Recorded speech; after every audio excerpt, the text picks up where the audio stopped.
Os ladrões voltaram à cena do crime? Lula! Será que o nosso vice-presidente da República, Alckmin, estava certo? Hoje venho aqui para trazer à luz um dos maiores escândalos de favorecimento político desse governo. O Ministério da Cultura acaba de destinar 58 milhões para um programa que, vejam só, beneficiam ONGs ligadas a assessores do Ministério da Cultura e filiados ao PT, Partido dos Trabalhadores. Sim, o mesmo partido do Lula, presidente da República. Em setembro de 2023, o governo lançou o Programa Nacional de Comitês de Cultura, criando comitês culturais em 27 estados do Brasil. A proposta oficial era contratar entidades culturais para coordenar atividades de fomento em cada estado, realizando formação de direitos a políticas culturais, apoio à elaboração de projetos, comunicação social, difusão de informações sobre políticas culturais. Na teoria, nomes muito bonitinhos, né? Mas na prática, o que temos?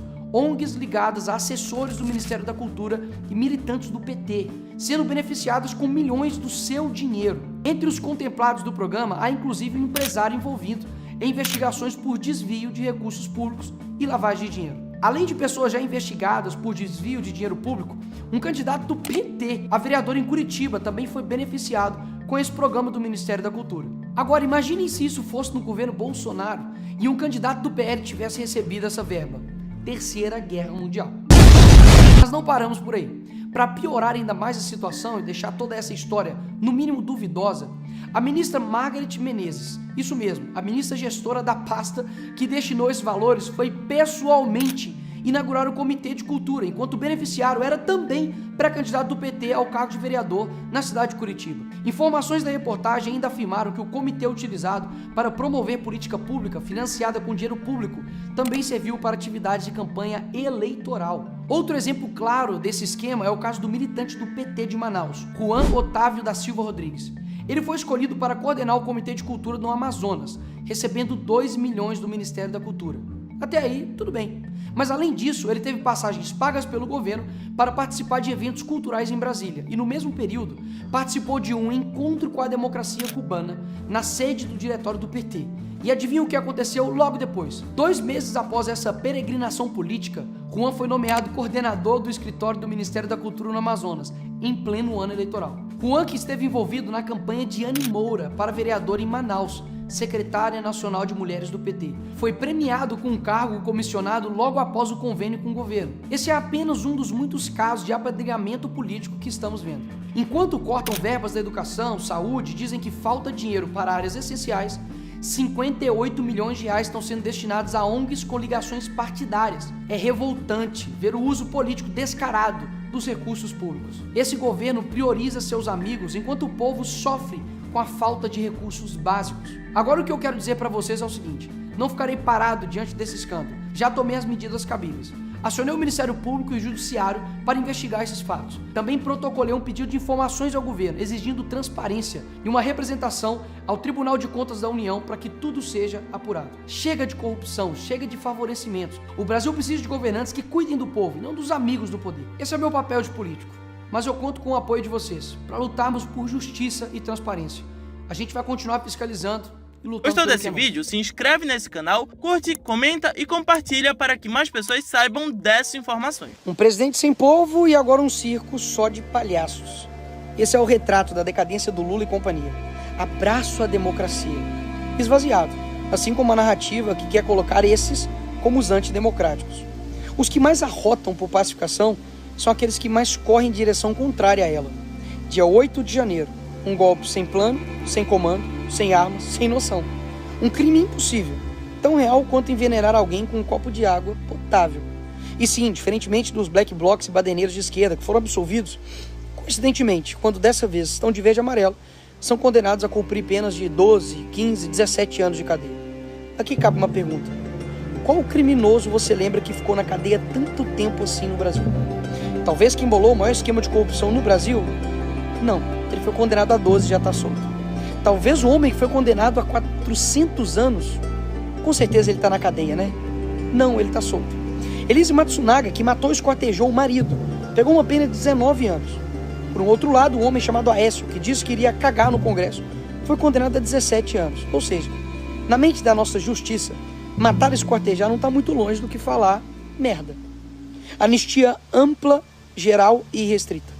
Isso foi feito para terroristas, verdadeiros terroristas, que assaltavam bancos e pegavam em armas no passado. Agora não querem fazer o mesmo para quem fez baderna no Congresso? Muito teatro para pouca realidade. Muito drama para pouco crime. Ainda mais em um país que traficantes mandam e desmandam. Vai você falar de alguma facção criminosa aqui no Brasil, fazer um gesto pode levar você à morte. E que empenho do governo Lula e STF contra baderneiros, você não acha? São mais de 2.000 presos, milhares de processos e julgamentos muito rápidos. Que justiça eficiente! Nem parece que temos as cidades mais perigosas do mundo, com assaltos, tráfico, homicídios, uma população refém da bandidagem. Mas o que importa para esse governo é a pura e simples narrativa. Como iremos contar a nossa mentira da melhor maneira possível? A picanha já deu certo, a cerveja também. Agora falta emplacar que os maiores corruptos da nação, traidores do verde e amarelo e responsáveis pela destruição do Brasil, são as almas mais honestas desse país, amantes da pátria e responsáveis pela construção de um novo Brasil. É difícil de ouvir, né? Essa daí não dá para engolir.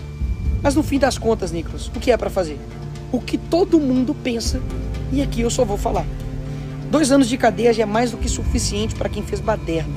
Em um país como o Brasil, que eu acabei de retratar, os justos são essas pessoas nem estarem em nenhuma cadeia mais, nem usando tornozeleira em casa. Chega, tá cansativo. Parece que o brasileiro já não consegue ter nenhuma alegria. Tudo vira político, escândalo, polêmica, tudo é militância.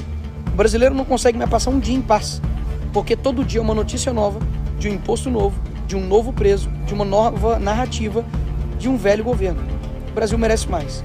Chega de ser o país do até quando e vamos trabalhar pro até que enfim. Gostou desse vídeo? Se inscreve nesse canal, curte, comenta e compartilha para que mais pessoas saibam dessa informação. Aqui conversando com você que você tá em todas as redes sociais, aí o negócio do... Vocês também caíram, na casca de banana, né? Ou não? Boa tarde, Emílio. Boa tarde a todos do Pânico. Parabéns aí, Léo Siqueira, pela trajetória. Obrigado. Não conhecia aí, muito meritório e fico feliz com isso. Obrigado. Agora, não é que nós caímos de uma casca de banana. Basicamente, a esquerda ela tem todos os meios para poder se criar uma narrativa. E é muito fácil criar uma narrativa. Basta você pegar alguns influenciadores do TikTok, que são formados em opinião, colocá-los para poder denegri-lo, mudar, de fato, o que está acontecendo, algumas páginas de fofoca, pegar falas sem contexto e pronto, você tem uma narrativa extremamente criada. Esclarecendo, Emílio, e para todos, o primeiro ponto sobre a escala 6x1, eu não sou contrário ao fim dela. Mas, Nicolas, por que então você não assinou a PEC? Porque a PEC não diz respeito a isso. Ela impõe uma escala de 4x3, onde ela não vê, inclusive, os impactos socioeconômicos disso. Ontem, a propositora dessa PEC respondeu que não tinha o impacto econômico, financeiro, socioeconômico disso para o Brasil.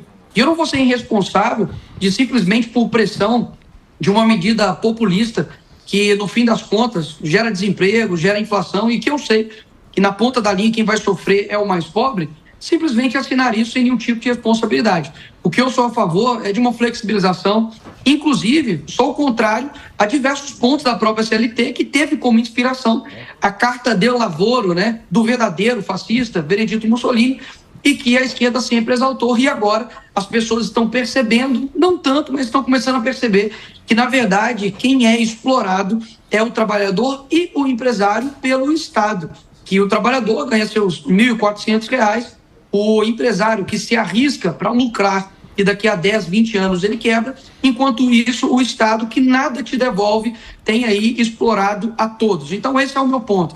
Eu expliquei isso, obviamente recebi algumas críticas, o que não é sinônimo de que eu esteja errado, mas o meu vídeo, por exemplo, bateu quase 20 milhões de visualizações, mais de 1 milhão de curtidas, mostrando que quando você tem uma seriedade, Emílio, para poder tratar a respeito do tema, as pessoas te compreendem. Porque seria extremamente irresponsável eu, por exemplo, fazer uma PEC dizendo vamos aumentar o salário mínimo em 10 vezes, vamos reduzir a carga horária para 20 horas semanais, mas quais são os impactos disso? E a esquerda, ela gera narrativas em todo o aspecto, porque sabe que ela está perdendo a comunicação com a classe trabalhadora mais humilde. Então fez essa proposta alucinante, que inclusive tem um erro de matemática de ensino fundamental, colocando como se 8 vezes 4 fosse 36, e estão literalmente desesperados para poder atrair a atenção dessas pessoas. Mas então, Pode perguntar. Mas, ô Nicolas... Eu vou fazer um brenda lá. Mas, ô Nicolas, qual que é o objetivo da esquerda? Porque eles sabem o impacto econômico que isso vai causar. Qual é o objetivo, além de fomentar a guerra de classe? É só isso, que é o patrão contra o pobre, ou tem algum outro objetivo a mais?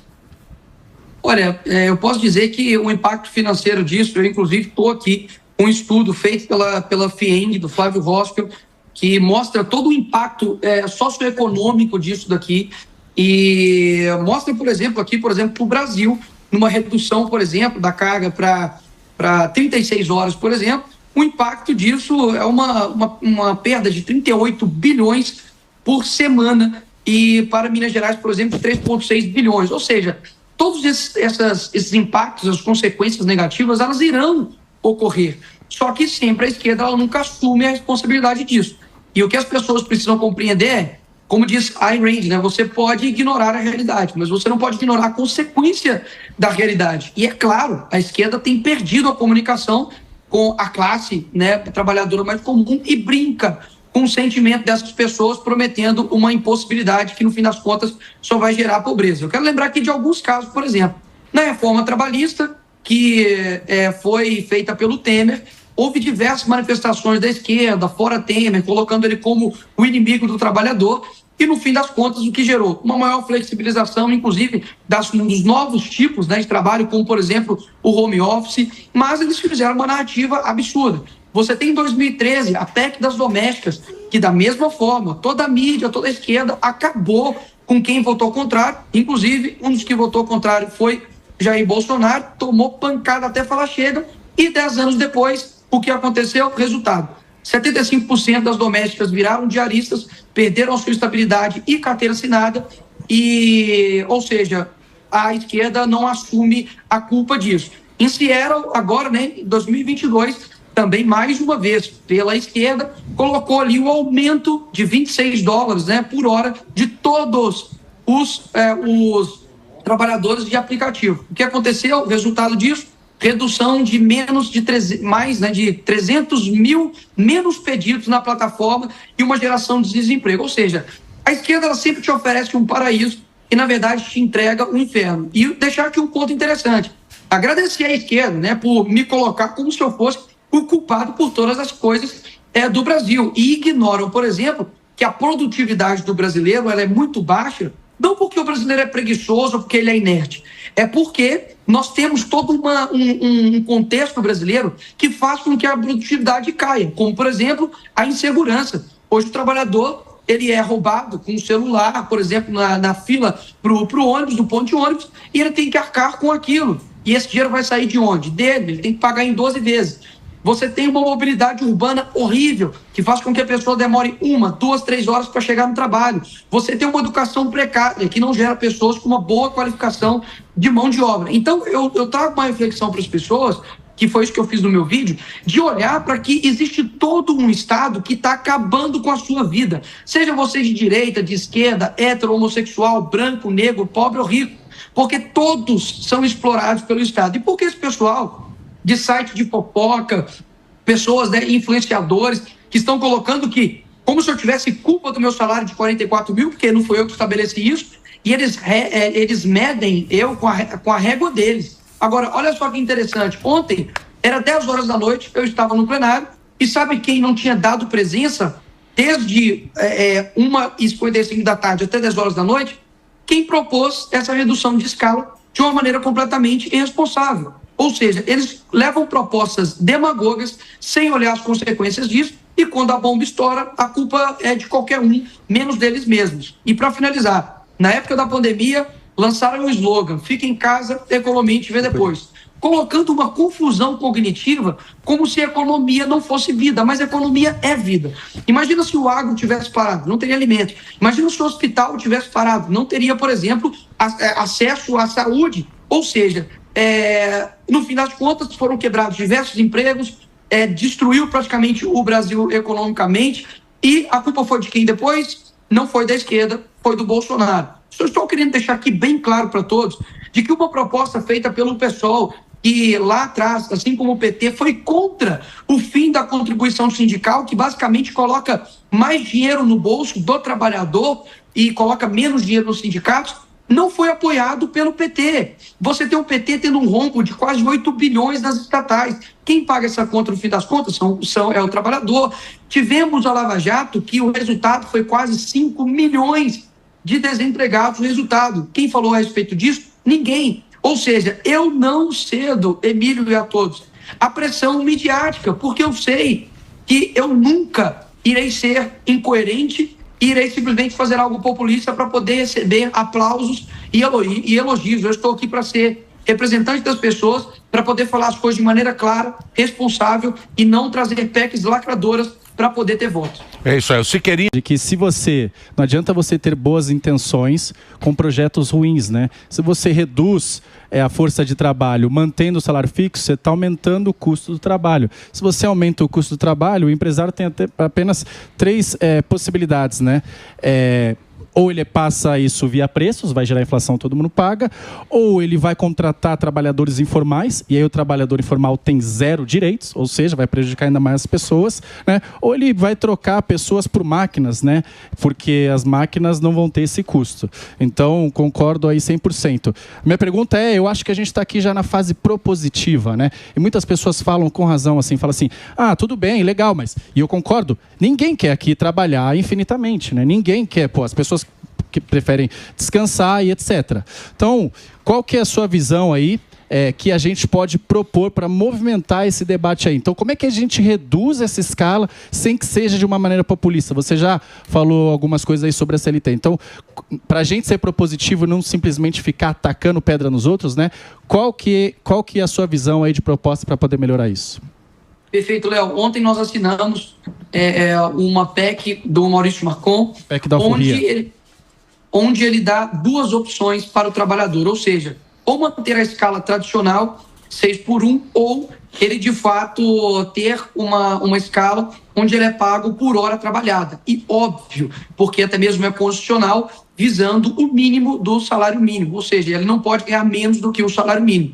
Por que essa proposta é boa? Porque ela tem um modelo dos Estados Unidos, e a gente sabe que a gente tem que dar a possibilidade também para que o trabalhador trabalhe quantas horas ele quiser em determinados momentos. Por exemplo, nos Estados Unidos tem pessoas que saem daqui do Brasil para poder trabalhar lá fora em escala, por exemplo, 7x7. Isso é uma escolha dele com o empregador. Ou seja, ele tem uma livre escolha ou de manter a escala tradicional, e o que eu vou propor também e adequar, que também tenha uma escala 5x2, por exemplo, que eu acredito que dê uma dignidade, dê uma condição da pessoa ter uma saúde mental, física, e ela consiga adequar a tudo que acontece na sociedade, mas, mais uma vez, precisa ver os impactos socioeconômicos de tudo isso, ou ela faz essa escolha de horas trabalhadas, que eu acredito que seja uma medida extremamente viável. Agora, deixar algo muito claro aqui para todos, o que acontece hoje no nosso país não são simplesmente o empresário, não é pesado para ele pagar o FGTS,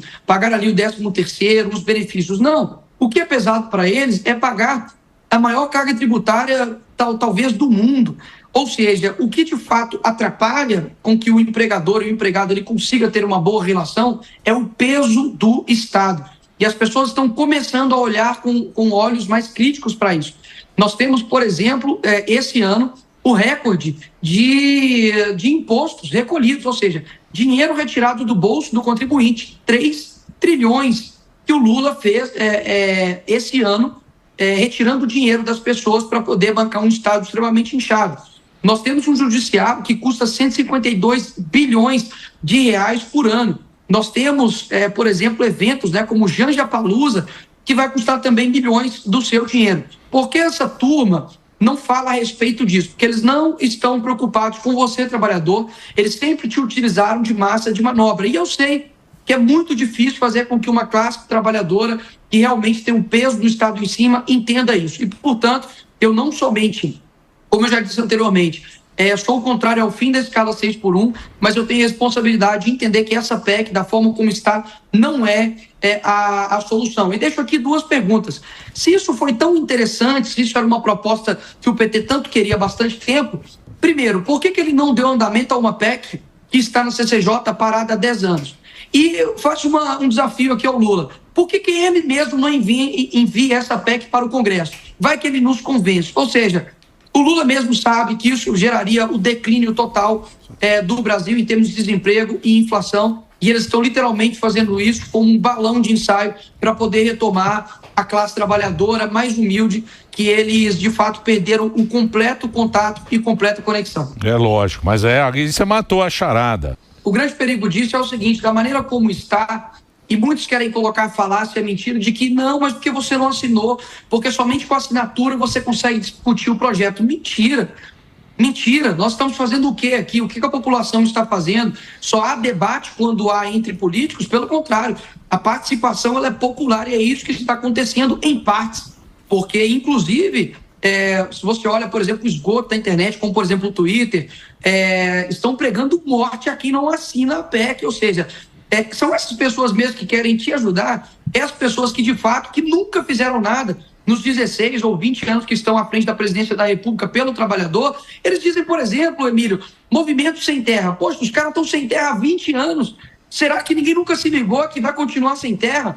Movimento sem teto, até hoje você sem teto, você está sem teto, você continua acreditando nisso. Até hoje o Lula, o pai dos pobres, tem um patrimônio de quase 10 milhões de reais. Ou seja, é óbvio que há uma dificuldade das pessoas de compreender a realidade, porque o Estado ele foi criado como uma babá. E as pessoas gostam disso. Afinal de contas, quem não quer trabalhar menos e ganhar mais? Agora, todo mundo quer que os brasileiros fiquem melhor. Agora, não há um senso crítico de compreender que será que o pessoal do PSOL, que apoia, poxa, a Venezuela, que essa mesma pessoa que fez esse projeto, que o único projeto dela, basicamente, que tem aqui, é um projeto para colocar cotas para estudantes trans em universidade. Será que essas pessoas realmente estão preocupadas com você? Claro que não. Ou seja, precisa acreditar também, Emílio, de que todas essas pessoas, elas conseguem compreender uma verdade, mesmo que seja muito difícil. Porque muitas pessoas falam assim, Nicolas, não entra em temas sensíveis, as pessoas não vão entender. E aí eu estou. Foi assim como vereador, fui o segundo mais votado da capital, depois vim para deputado, fui o mais votado. Agora, por exemplo, eu bati 12 milhões de seguidores logo depois do meu vídeo. Ou seja, eu de fato não tenho medo, Emílio, em entrar em bola dividida, porque eu sei que eu sou uma pessoa correta, eu sou uma pessoa coerente, eu sou uma pessoa de caráter, e eu jamais fugiria da guerra em prol de uma pressão de pessoas que não têm nada a acrescentar. Então, eu deixo aqui mais uma vez, né, o compromisso que a gente está. Ontem eu fiquei basicamente o dia inteiro conversando com os deputados. E posso falar uma coisa? Essa proposta, nem mesmo os próprios deputados do PT tinham assinado todo. Tinham somente 40 deputados assinados em 69 que eles são aqui. Mas depois da pressão, assinaram para não ficar feio. Para ficar mas bonito. Ninguém leva isso a sério aqui no plenário. Lógico. Todo mundo ficou assim, não passa nunca dessa forma. Então, mais uma vez, eu acredito no povo brasileiro, na capacidade deles compreenderem que muitos estão sendo enganados, e não vai ser fazendo as mesmas coisas que nós vamos atingir resultados diferentes. Isso chama-se loucura. Boa. Obrigado, viu, Nicolas? Gostou desse vídeo? Se inscreve nesse canal, curte, comenta e compartilha para que mais pessoas saibam dessas informações.